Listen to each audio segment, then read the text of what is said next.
নমস্কার, আমি অমৃতা মুখার্জি। আমার চ্যানেলে আপনাদের সকলকে স্বাগত। আজকে সৈয়দ মুস্তাফা সিরাজের লেখা চড়ে চড়ে গল্পটি আপনাদের শোনাব। আমার গল্প শুনে যদি আপনাদের ভালো লাগে তাহলে চ্যানেলটি সাবস্ক্রাইব এবং গল্পগুলি লাইক করার অনুরোধ রইল। তাহলে চলুন শুরু করা যাক আজকের গল্প। বাসা বদল করে নতুন পাড়ায় গেলে দু একজন নতুন হিতৈষীও জুটে যান, দেখে আসছি বারবার। সম্প্রতি চোর বাগান লেনে একটা একতলা পুরনো বাড়িতে আসার পর তাদের একজন আবির্ভূত হলেন। নমস্কার করে বললেন, এ পাড়ায় নতুন এসেছেন দেখে আলাপ করতে এলুম। আমার নাম নকুলেশ্বর বাগ। ওই মোড়ের মুখে লাল রঙের বাড়িটা দেখছেন, সেখানেই থাকি। খুব আপ্যায়ন করে বসালুম ওকে। বাঘমশাই পাড়ায় সব হালচাল জানিয়ে দিলেন। পুজো পার্বণ, কটা ক্লাব, কোথায় রেশন দোকান, কোন মুদির কাছে ধারে মাসকাবারি জিনিস মেলে, কোন ধোপা কাপড় হারায় না, কোন ডাক্তারবাবুর কাছে চিকিৎসা করা নিরাপদ, ইত্যাদি প্রচুর জ্ঞাতব্য উপহার দিতে থাকলেন। শেষে একটু বসে বললেন, অনেক বছর এ পাড়ায় আছি, সবই ভালো, শুধু একটা জিনিস বাদে। কৌতূহলী হয়ে বললুম, কি সেটা? বাঘমশাই চোখের চাউনিতে রহস্য এনে বললেন, রাস্তার নামেই টের পাওয়া উচিত আপনার। রাস্তার নাম তো চোরবাগান লেন। একটু অবাক হয়ে বললুম, এর সঙ্গে চোরের সম্পর্ক আছে নাকি? বাঘমশাই চাপা স্বরে বললেন, আছে মানে ভীষণ আছে। তাছাড়া এ পাড়ার চোরেদের এমন বুকের পাটা দিনে দুপুরেও চুরি করতে ভয় পায় না। বলেন কি? এমনকি চোখের সামনেও? বাঘমশাই বললেন, এই তো আপনি বসে আছেন, গপসপ করছেন, কখন চোর এসে দিব্য আপনার নতুন জুতো জোড়া নিয়ে কেটে পড়লো, আপনি টের পেলেন না। ঘাবড়ে গিয়ে বললুম, সর্বনাশ, চোর কি অদৃশ্য হয়ে ঘরে ঢোকে নাকি? অদৃশ্য হয়ে বলতে পারেন, দৃশ্য হয়েও বলতে পারেন। তার মানে ছদ্মবেশেও আসে, দেখে আপনি বুঝতেও পারবেন না যে সে চোর। নকুলেশ্বর বাঘ হাই তুলে ঘুম ঘুম স্বরে বললেন, আসলে চোর বাগান লেনে কে চোর কে নয় চেনাই কঠিন মশাই। যাই হোক, সাবধানে থাকবেন। আমি এখন উঠি, শরীরটা কেমন ম্যাজ ম্যাজ করছে, রাত্রিরে ঘুম ভালো হয়নি। এই বলে ফের ভুতুরে আওয়াজ দিয়ে একখানা প্রকাণ্ড হাই তুলতে তুলতে ভদ্রলোক চলে গেলেন। বিস্তর হাই তোলা দেখেছি, এমন বিদকুটে হাই তোলা কখনো দেখিনি। যেন ভূতের কান্নাকাটি। উনি চলে যাওয়ার পর সত্যিই একটু উদ্বেগ হলো। বাড়িতে লোক বলতে আমি আর আমার কাজের লোক মোটরু। সেই বাজার করে রাঁধে বাড়ে, সব রকমের ফাইফরমাস খাটে। বিশ্বাসী লোক হলেও একটু নেলা ভোলা প্রকৃতি, বড্ড ভুলো মন মোটরু। ওকে ডেকে সাবধান করে দিলুম। ও একগাল হেসে বলল, আমি থাকতে চোর ঢুকবে? এমন করে জাপটে ধরে চেঁচাবো যে পাড়ার শুধু লোক দৌড়ে এসে বেটাকে তক্তপেতা করবে না। আপনি ভাববেন না কর্তা। ঠিক সেই সময় চোখ গেল দরজার পাশে ছোট্ট কাঠের র্যাকে রাখা জুতোগুলোর দিকে। সঙ্গে সঙ্গে চমকে উঠলুম, এ কি, আমার নতুন জুতো জোড়া কোথায় গেল? 200 টাকা দামের পামশু জোড়া। মোটরু তো হতভম্ব, তন্ন তন্ন করে খুঁজেও জুতো জোড়া পাওয়া গেল না। তখন আমিও হতভম্ব হয়ে গেলুম। বাঘমশাই তাহলে ঠিকই বলে গেলেন দেখছি। কিন্তু যদ্দূর মনে পড়ছে, বাঘমশাইয়ের সঙ্গে যখন গল্প করছিলুম কেউ তো ঘরে ঢোকেনি। মোটরু অবশ্য রান্নাঘরে ছিল, কিন্তু জুতোর র্যাকটা তো আমার চোখের সামনেই। তাহলে এ পাড়ায় চোরেরা যে অদৃশ্য হয়েও আসে তা বাঘমশাই বলেছিলেন বটে। দুর্ভাবনায় মুষড়ে পড়লুম। মোটরু সেই অদৃশ্য চোরের উদ্দেশ্যে কিছুক্ষণ ঘুষি পাকি লম্পঝম্প করলো, প্রকাণ্ড শাসালো, তারপর শ্বাস ছেড়ে বলল, ঠিক আছে, এবার আসুক না বেটা, এবার আর ওর রেহাই নেই, আমিও তকে তকে রইলুম। সেদিন সন্ধ্যায় এক কাণ্ড। লোডশেডিংয়ে ঘরদোর আধার, সারা পাড়া আধার। মোম জেলে একখানা গোয়েন্দা উপন্যাস পড়ছি। খুব জমাটি জায়গায় এসে গেছি। গোয়েন্দাকে বোম্বেতে জাহাজের ডাকাতরা হাত পা বেঁধে সমুদ্রে ফেলে দিতে যাচ্ছে, এমন সময় একটা খুটখুট শব্দ হলো পিছনে। সঙ্গে সঙ্গে ঘুরে দেখি জানলা দিয়ে একটা বাঁশ ঘরের ভেতর ঢুকে পড়েছে এবং কাপড় রাখা আলনার দিকে এগিয়ে যাচ্ছে। খপ করে ধরে ফেললুম হালকা বাঁশখানা। তারপর শুরু হয়ে গেল টাগ অফ ওয়ার। জানলার বাইরে ঘুটঘুটে আঁধার, কিচ্ছু দেখা যাচ্ছে না। চোর তো বটেই, সে যত টানে আমি তত টানি। শেষ পর্যন্ত আমিই জিতে গেলুম। বুঝলুম আমার মতো রোগা পটকা লোকের কাছে যখন হেরে গেল, তখন চোর গায়ে গতরে কি জিনিস। বীর দর্পে বুক ফুলিয়ে বললুম, তবে রে বেটার ছেলে। বাইরে থেকে চোর মিনমিনে গলায় বলল, ঘাট মানছি স্যার, এবার দয়া করে আমার বাঁশখানা ফেরত দিন। নগদ 7 টাকায় কেনা স্যার, আপনার দিব্যি। দাঁত খিচিয়ে বললুম, মিথ্যে বলো না, এ বাঁশখানাও তুমি কোথাও চুরি করেছো। এ বাঁশ তুমি পাবে না, মোটরু বাজারে গেছে, আসতে দাও, আমি বাঁশখানা নিয়ে থানায় যাব। চোর হি হি করে হেসে উঠল আধার থেকে। যেতে পারেন, পুলিশ আমাকে পাচ্ছে কোথায় যে ধরবে? আমাকে কি আপনি চেনেন যে নামধাম বলে দেবেন? তাও তো বটে। দমে গিয়ে বললুম, যাই বলো, বাঁশ কিন্তু তুমি ফেরত পাচ্ছ না, কারণ তাতে আমার অধর্ম হবে। তুমি আবার কার ঘরে বাঁশখানা ঢুকিয়ে দেবে, সে হতে দেব না। চোর খুক করে কেঁদে ফোঁস করে নাক ঝেড়ে বলল, আমি নেহাত ছিচকে স্যার, কিছু চুরি না করতেই আমাকে আপনি বকছেন খালি। এদিকে যে এক দাগি চোর আপনার অমন দামি জুতো জোড়া চুরি করলো, কই আপনি তো তাকে কিছু বলেননি। চমকে উঠে বললুম, তুমি কেমন করে জানলে? হে, জানি বই কি। চোর ফ্যাঁসে গলায় বললে, চোরে চোরে যে মাস্তুতো ভাই, কে কি করছে সবাই তা জেনে যায়। এবার দয়া করে আমার বাঁশখানা ফেরত দিন। আমরা গরিব মানুষ, 5 বাড়ি না ঘুরলে কি খেয়ে বাঁচবো স্যার। এ কথা শুনে মায়া হলো। বাঁশখানা জানলা গলিয়ে ফেলে দিয়ে বললাম, আর কখনো যেন আমার ঘরে বাঁশ ঢুকিও না বাপু, এবারকার মতো ক্ষমা করে দিলুম। পরদিন সকালে নকুলেশ্বর বাঘ আবার গল্প করতে এলেন। জুতো হারানো এবং ঘরে বাঁশ ঢোকার কথা শুনে খিকখিক করে খুব হাসলেন। বললেন, বলেছিলুম না আপনাকে, চোরবাগান লেন নাম সাধে হয়নি। যাকগে, আর কিছু যে চুরি হয়নি সেই রক্ষা। আসলে সমস্যাটা হলো কি জানেন, এ পাড়ায় কে চোর কে নয় সেটা টের পেতে বেশ কিছুদিন সময় লাগে। প্রথম এমন অসুবিধা হবে, এটা ওটা প্রায় চুরি যাবে। শেষে যখন ক্রমে কে চোর কে নয় জানতে থাকবেন, তখন দেখবেন আর কিছু চুরি যাচ্ছে না। আপনার নজর তখন কড়া হয়ে গেছে।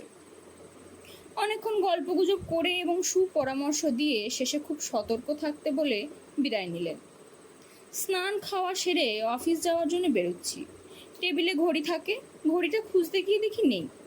ড্রয়ারে ঘড়ি রাখি না, তবু যদি ভুল করে রেখে থাকি ভেবে সেখানেও খুঁজে দেখলুম নেই।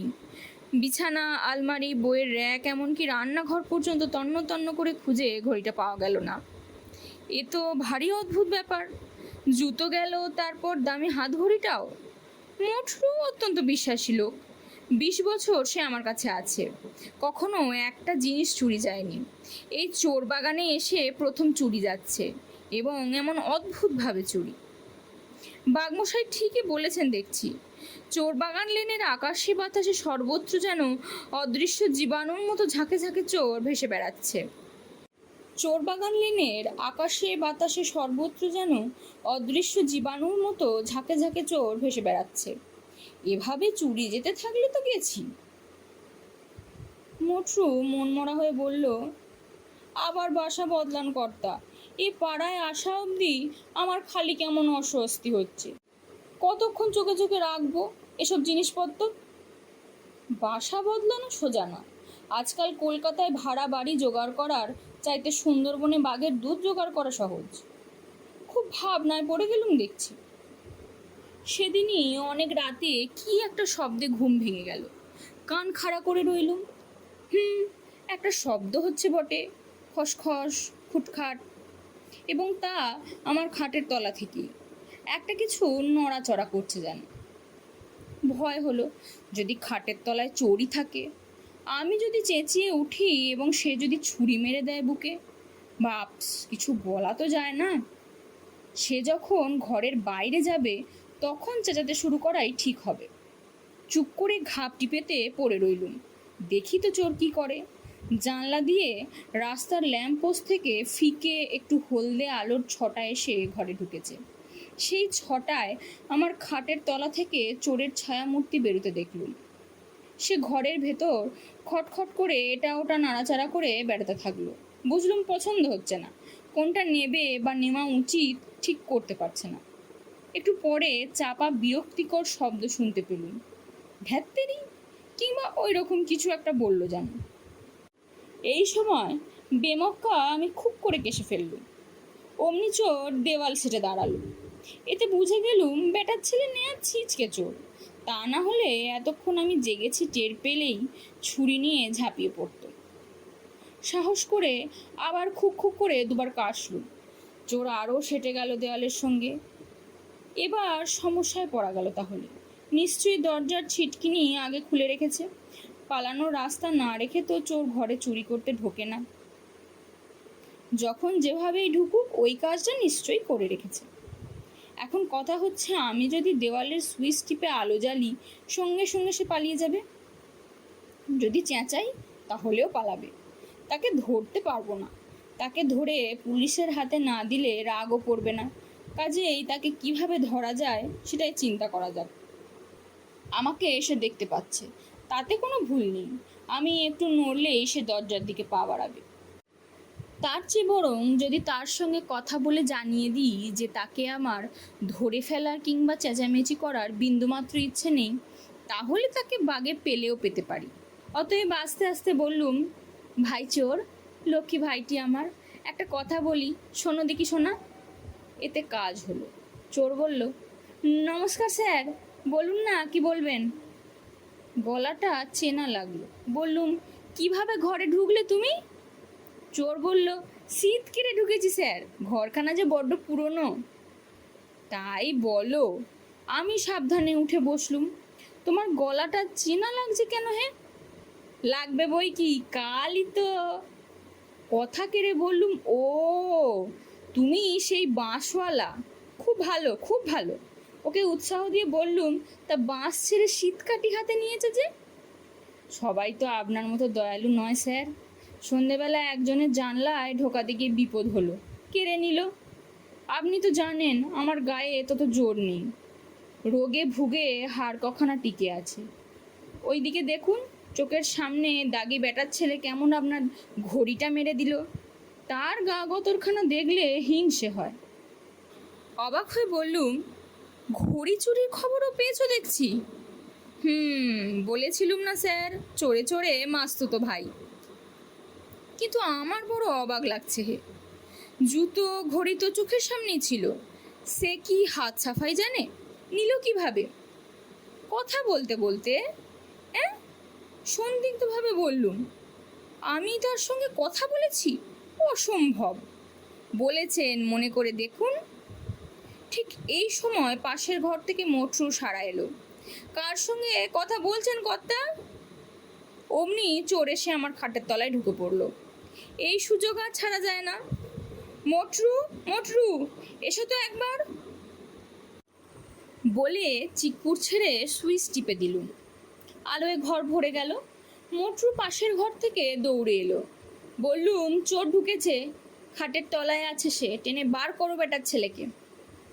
মোটরু খাটের কাছে বসে তবে রে বলে তলার দিকে উঁকি দিল, কিন্তু খুঁজে না পেয়ে বলল, কই চোর? কেউ তো নেই। তখন আমি উঁকি দিলুম, দেখি শীতকাটা গর্ত দিয়ে চোরের পা দুটো তখনও দেখা যাচ্ছে। মোটরুকে দেখিয়ে দিলাম। সে হাত বাড়িয়ে যেই একটা ঠ্যাং ধরেছে, চোর পেল্লায় চেঁচিয়ে উঠল, ফোড়া ফোড়া। অমনি মোটরু হকচকিয়ে ঠ্যাংটা ছেড়ে দিল। দেখলুম চোরের দুটো ঠ্যাং সুরুত করে শীত গলিয়ে অদৃশ্য হয়ে গেল। খাপ্পা হয়ে বললুম, বোকা, রাম বোকা তুমি মোটরু, ফোড়া শুনি ছেড়ে দিলে। মোটরু কাঁচুমাচু মুখ করে বলল, ফোড়া শুনলে মানুষের এমন কেন হয় কে জানে। কথা বলতে বলতে চুরি হয় এবং আমি দাগি চোরের সঙ্গে কথা বলেছি। ছিচকে চোরের এই কথাটা আমাকে বাকি রাত জ্বালিয়ে মেরেছিল। সকালে বাঘমশাই এলেই বলবো ভাবলুম, সেই সঙ্গে কড়া নজর রাখবো। দাগি চোরের সঙ্গে কথা বলেছি, এ রহস্য নিয়েও আলোচনা করা দরকার। বাঘমশাই আসুন, এলে উনি নিশ্চয়ই এ রহস্যের কিনারা করতে পারবেন। কিন্তু বাঘমশাই এলেন না। অসুখ বিসুখ হলো নাকি? একবার খোঁজ নেওয়া উচিত। অফিস যাওয়ার সময় মোড়ের লাল বাড়িটার সামনে গিয়ে ঘন্টা বাজালুম দরজায়। ভিতর থেকে হেঁড়ে গলায় আওয়াজ এলো, কে? বললুম, বাঘমশাই আছেন কি? দরজা খুলে এক বেটে ভুঁড়িওয়ালা গোলগাল ভদ্রলোক ভুরু কুঁচকে আমাকে দেখতে দেখতে বললেন, কাকে চাই বললেন? আগে নকুলেশ্বর বাঘকে। তিনি কি আছেন? ভদ্রলোক গম্ভীর মুখে বললেন, আমার নাম নকুলেশ্বর বাঘ। কোত্থেকে আসছেন? আকাশ থেকে পড়লুম একেবারে। সে কি, আপনি নকুলেশ্বর বাঘ? কেন মশাই, সন্দেহের কারণ কি? কিন্তু আমার কাছে যিনি যেতেন রোজ সকালে, তিনি যে বলতেন তার নাম এবং এই লাল বাড়িটায় থাকেন। ভদ্রলোক হ্যাঁ হ্যাঁ করে হেসে বললেন, এই মরেছে, কিছু চুরি যায়নি তো? গেছে, নতুন জুতো, ঘড়ি। নতুন নকুলেশ্বর বাঘ বললেন, হোঁতকা, ঢ্যাঙা, গোফের পাশে আঁচিল, বিচ্ছিরি হাই তোলে, তাই না? আগে আগে বুঝেছি, পাড়ায় নতুন এসেছেন। নতুন বাঘমশাই অমায়িকভাবে বললেন, ওর নামও নকুল বটে, তবে নকুলচন্দ্র ঢ্যাং 10 বার জেল খেটেছে। রোসো, দেখাচ্ছি মজা। আর দেখুন, নতুন এসেছেন। পাড়ায় কার সঙ্গে মিশবেন, কার সঙ্গে মিশবেন না, কে চোর কে নয়, সব আপনাকে ওবেলা গিয়ে বাতলে আসবো, ভাববেন না। ওবেলা থাকবেন তো বাসায়? আগে না, বলে ঝটপট কেটে পড়লুম। চোর বাগান লেনের অবস্থা বুঝে গেছি এবার। কে চোর কে নয় সত্যিই বলা কঠিন। এই নকুলেশ্বর বাঘই যে আসল নকুলেশ্বর বাঘ, তাই বাকে দিব্যি করে বলতে পারে। শিগগিরই আবার বাসা বদলাতে হবে।